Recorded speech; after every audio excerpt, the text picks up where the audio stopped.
Hello, कैसे हैं आप लोग। आज हम एक भारत में जो संवैधानिक विकास हुआ है उसकी कड़ी में सबसे पहले हमने रेगुलेटिंग एक्ट पढ़ा था 1773 वाला। फिर उसमें कुछ कमियां थी तो उसको रिमूव करने के लिए पिट्स इंडिया एक्ट आया 1784 में। बीच में कॉर्नवालिस के समय 1786 में एक एक्ट आया था जिसके कई चीज़ों को इनकॉर्पोरेट किया गया, किसमें, चार्टर एक्ट में, या पहला चार्टर एक्ट था। इसके प्रावधानों को देखने से पहले यदि आप एक आइडिया लगा लें कि इसमें हुआ क्या था, तो मुझे लगता है कि इसके प्रावधानों को याद रखना या समझना ज़्यादा आसान हो जाता है। तो दो चीज़ें मैं पहले से लिख चुका हूँ। पहली चीज़ ये हुई कि चार्टर एक्ट ने जो गवर्नर जनरल था उसको शक्तिशाली बनाया, more power to governor general of Bengal.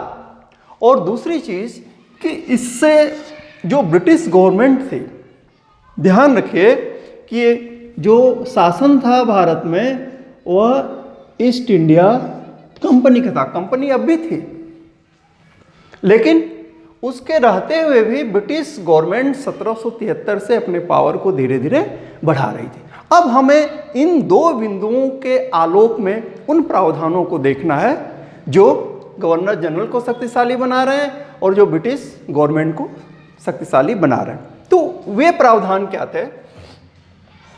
पहली चीज ये हुआ कि गवर्नर जनरल को वीटो पावर दिया गया। वीटो पावर किसको? गवर्नर जनरल को। यह क्यों महत्वपूर्ण है? इससे गवर्नर जनरल मजबूत कैसे हो रहा है, मोर पावरफुल कैसे हो रहा है? इसलिए हो रहा है कि पहले एकदम रेगुलेटिंग एक्ट को ध्यान में रखिए तो वहां क्या था, वहां 1+4 की काउंसिल थी, लेकिन गवर्नर जो था वो काउंसिल के डिसीजन को निगेट नहीं कर सकता था, उसके पास वीटो पावर नहीं था। फिर पिट्स इंडियन एक्ट में इसको थोड़ा सा बेहतर किया गया, 1+3 का किया गया, लेकिन वीटो पावर नहीं दिया गया। वीटो पावर की मांग कॉर्नवालिस ने की थी, जिसको इस एक्ट में, जिसको चार्टर एक्ट कह रहे हैं, उसमें रखा गया। तो इससे क्या हुआ कि यदि किसी बात पे गवर्नर जनरल असहमत होता था काउंसिल के, तो वह उसके डिसीजन के खिलाफ वीटो कर सकता था। वैसे ही जैसे कि यूएनओ में क्या होता है, जो सिक्योरिटी काउंसिल है, सुरक्षा परिषद है, उसमें जो 5 मेंबर हैं वे किसी बात पे वीटो कर देते हैं तो वह प्रस्ताव वहीं पे समाप्त हो जाता है। तो पहली चीज क्या हुई? Veto power to governor general. दूसरी चीज ये हुई कि चूंकि गवर्नर जनरल जो बंगाल का था,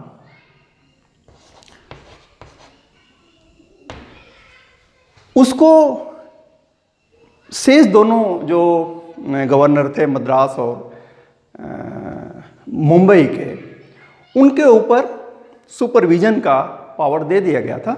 तो जाहिर सी बात है कि गवर्नर जनरल बंगाल से बाहर जा सकता था।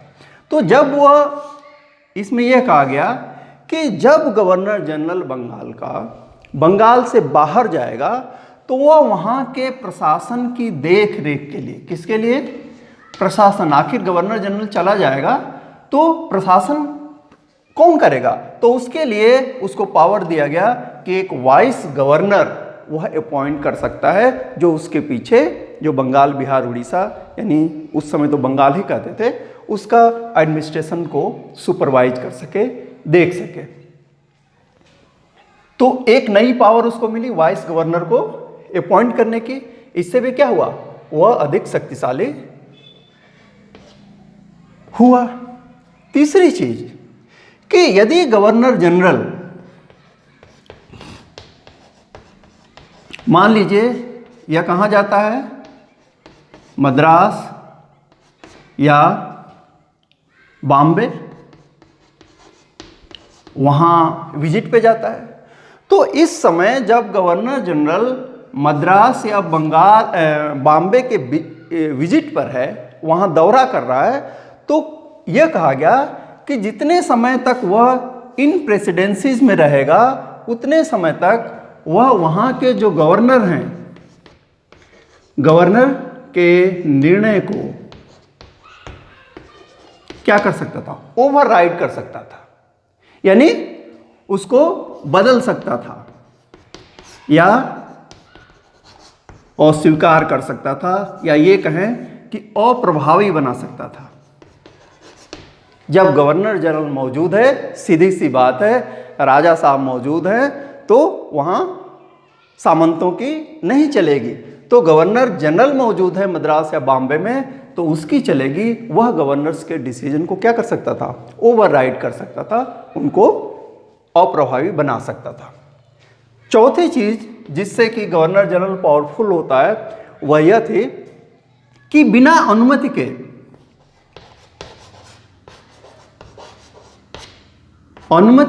के बाद ही कोई भी कर्मचारी क्या कर सकता था, भारत से बाहर जा सकता था। ये एक चौथी चीज आई कि पहले क्या होता था, जिसकी जब इच्छा की सब अपने को ईस्ट इंडिया कंपनी चूंकि रूल कर रही थी तो सब अपने को राजा ही समझते थे। जब इच्छा की भारत में, जब इच्छा की भारत से बाहर चले गए। लेकिन अब ये हुआ कि कोई भी जो कर्मचारी है जो ईस्ट इंडिया कंपनी का, वह गवर्नर जनरल की अनुमति के बगैर भारत से बाहर नहीं जा सकता। तो दीज आर द 4 चेंजेस जिसके कारण क्या हुआ, गवर्नर जनरल पहले की तुलना में पावरफुल हुआ, मोर पावर सॉरी उसको मिल गया। वीटो, वाइस गवर्नर का अपॉइंटमेंट, गवर्नर जनरल जब मद्रास या बॉम्बे में हो तो डिसीजन को बदलने का गवर्नर का अधिकार, और बिना उसकी अनुमति से कोई बाहर नहीं जा सकता था। तो ये तो गवर्नर जनरल की बात हो गई। अब हम देखते हैं कि जो ब्रिटिश गवर्नमेंट को, मैंने कहा कि इससे ब्रिटिश सरकार भी मजबूत हुई। तो ब्रिटिश सरकार कैसे मजबूत हुई, तो इसके लिए पहली जो चीज हुई कि आप जानते हैं कि जो ईस्ट इंडिया कंपनी थी, ईस्ट इंडिया कंपनी, इसके डायरेक्टर थे, एक कोर्ट ऑफ डायरेक्टर हुआ करता था। ये कोर्ट ऑफ डायरेक्टर्स ही क्या करते थे, जो गवर्नर जनरल है कहाँ का, बंगाल का, और जो गवर्नर हैं कहाँ के, बॉम्बे और मद्रास के, इनका अपॉइंटमेंट, और यही नहीं, जो सेनापति होता था, कमांडर इन चीफ, इसको क्या बोलते थे, कमांडर इन चीफ, इनका अपॉइंटमेंट जो होता था, गवर्नर जनरल, गवर्नर, प्रांतों के गवर्नर और कमांडर इन चीफ, इनका जो अपॉइंटमेंट होता था वह ईस्ट इंडिया कंपनी के कोर्ट ऑफ डायरेक्टर के द्वारा होता था। लेकिन इस चार्टर एक्ट में पहली बार कहा गया कि अपॉइंटमेंट तो आप करेंगे, लेकिन उसके लिए क्या चाहिए, उसके लिए सहमति चाहिए, किसकी, ब्रिटिश सरकार की। तो आप देख रहे हैं पावर आ गया ना, यानी अब जिसको चाहते उसको गवर्नर जनरल नहीं बना सकते, जिसको चाहते उसको गवर्नर नहीं बना सकते थे, जिसको चाहते कमांडर इन चीफ नहीं बना सकते थे। क्यों? क्योंकि अब इन्होंने एक कंडीशन जोड़ दी कि जो डायरेक्टर्स के डिसीजन हैं, कोर्ट ऑफ डायरेक्टर्स के, उस पे गवर्नमेंट ऑफ ब्रिटेन या ब्रिटिश गवर्नमेंट के कंसेंट की जरूरत है। इसका मतलब ही हुआ कंसेंट नहीं मिली तो उस डिसीजन को लागू नहीं किया जा सकता। तो ये बात सिद्ध हो गई ना कि इससे क्या हो रहा है, इस चार्टर एक्ट से, कि ब्रिटिश सरकार भी अधिक पावरफुल हो रही है। एक और चीज जो इसके साथ हुई वह यह कि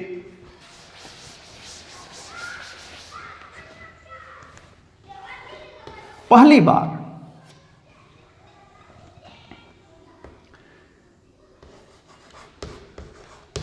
व्यापार का एकाधिकार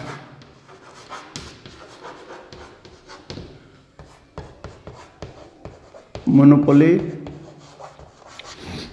ऑफ ट्रेड टू किसको? East India company. पहली बार ये कहा गया। आप जानते हैं पूरी लड़ाई शुरू में जो थी अंग्रेजों की बंगाल में, वो यही थी कि हमको फ्री ट्रेड करने की अनुमति दी जाए।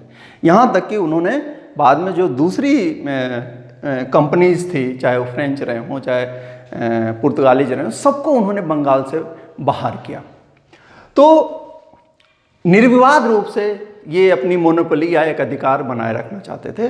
लेकिन इस चार्टर एक्ट में 1793 में पहली बार कहा गया कि यह जो व्यापार का एकाधिकार है किसके पास? ईस्ट इंडिया कंपनी के पास, वह अगले 20 साल तक ही रहेगा। बड़ी बारीकी से देखिए। पहले क्या था? पहले कोई लाइन नहीं थी। यद्यपि 20 साल के बाद उन्होंने फिर अनुमति दी, उसके बाद उन्होंने फिर अनुमति दी, लेकिन इससे क्या हुआ कि ब्रिटिश गवर्नमेंट का कंट्रोल बढ़ गया ना। अब आपको 20 साल बाद इंतजार करना है कि ब्रिटिश गवर्नमेंट अनुमति देती है कि नहीं देती है। तो ये जो दो कारण थे, उसने ब्रिटिश सरकार को क्या किया? और पावरफुल किया। यहाँ इनके अपॉइंटमेंट में कंसेंट की बात, और यहाँ ये कि अब मोनोपोली ईस्ट इंडिया कंपनी की अगले 20 साल तक रहेगी। उसके बाद क्या होगा उस समय की परिस्थितियों पे निर्भर करता है। इसके अलावा आप यहाँ कह सकते हैं कि ये 20 साल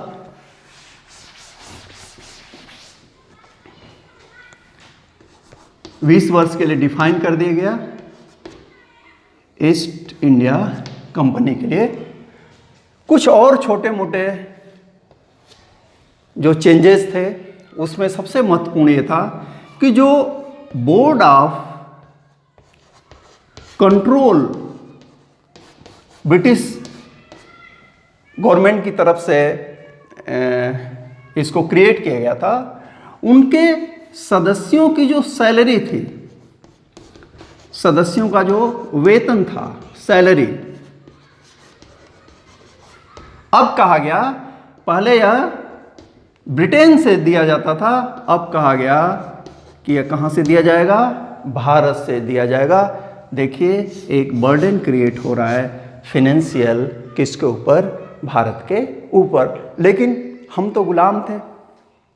व्यापार करने वाले, यहाँ प्रशासन करने वाली कंपनी थी ईस्ट इंडिया कंपनी, और उसको रेगुलेट करने वाले जो लोग थे वे लंदन में बैठे हुए थे। हम तो उनके नियमों के अनुसार चलने के लिए बाध्य थे। तो ये व्यवस्था की गई। एक और व्यवस्था की गई कि जो एक्चुअली कॉर्नवालिस की देन है, उपहार लेने पे प्रतिबंध।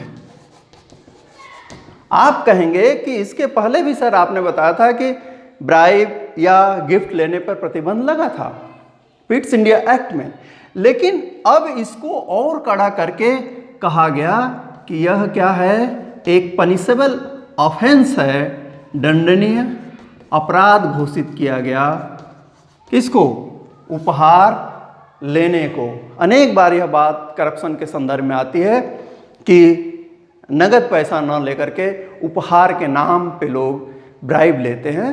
तो कॉर्नवालिस ये बहुत पहले महसूस कर चुका था। उसने कॉर्नवालिस कोड में इस चीज़ को लिया था, बाद में इसको चार्टर एक्ट में ला करके दंडनीय अपराध, पनिशेबल ऑफेंस का रूप दे दिया गया। तो ये कुछ चेंजेस थे जो भारत में ईस्ट इंडिया कंपनी के प्रशासन, एक दोहरा प्रशासन जो चल रहा था, एक तरफ जो कमर्शियल एक्टिविटीज़ थी जिसे कंपनी देख रही थी, और जो एडमिनिस्ट्रेशन था सिविल और मिलिट्री एडमिनिस्ट्रेशन, उसको ब्रिटिश गवर्नमेंट देख रही थी। तो चेंजेज होते रहते हैं समय और परिस्थितियों के अनुसार। तो ये चेंजेज हुए और इसको आप, मुझे उम्मीद है कि आपने समझ लिया होगा। बहुत आसान है, बस शुरुआत के दो पॉइंट आपको ध्यान में रखने हैं कि चार्टर एक्ट क्या कर रहा है। चार्टर एक्ट एक साथ दो काम कर रहा है, more power to governor general and more power to British government. इन दो हेड को यदि आप याद रखेंगे तो आप बाकी चीज़ें लिखते चले जाएंगे कि आखिर गवर्नर जनरल पावरफुल हुआ तो क्यों पावरफुल हुआ, और फिर आपको वे पॉइंट याद आ जाएंगे। तो देखते रहिए, पढ़ते रहिए। Thank you very much.